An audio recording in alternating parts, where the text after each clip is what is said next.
झारखंड में राज्यसभा की 2 खाली सीटों के लिए 19 जून को मतदान होगा। यह मतदान पहले 26 मार्च को होना था, पर कोरोना संक्रमण की वजह से मतदान स्थगित कर दिया गया था। राज्यसभा की खाली सीटों के लिए झामुमो की तरफ से दिशोम गुरु शिबू सोरेन, भाजपा के उम्मीदवार दीपक प्रकाश और कांग्रेस के शहजादा अनवर मैदान में हैं।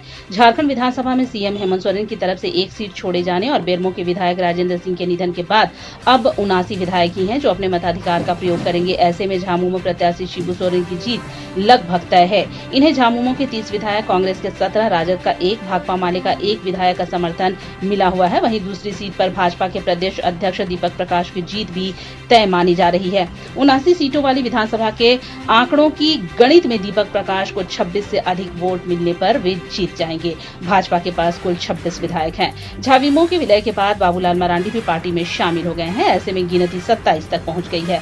इसके अलावा आजसू पार्टी ने भी अपना समर्थन देने की घोषणा कर दी है। आजसू सांसद चंद्र प्रकाश चौधरी ने भाजपा उम्मीदवार की जीत तय कर दी है। उन्होंने कहा है कि भाजपा को 30 वोट मिल जाएंगे। रही कांग्रेस प्रत्याशी शहजादा अनवर की, तो कांग्रेस खेमे में मात्र 17 और 2 बंधु तिर्की और प्रदीप यादव के ही फर्स्ट चॉइस वोट हैं। ऐसे में इनकी राह कठिन दिख रही है।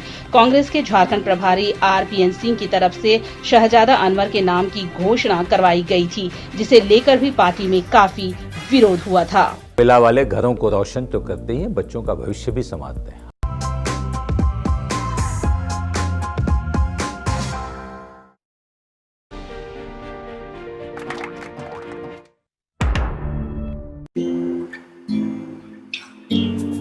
हर घर चुपचाप से ये कहता है, अच्छा लगता है जब सब कोई अंदर रहता है।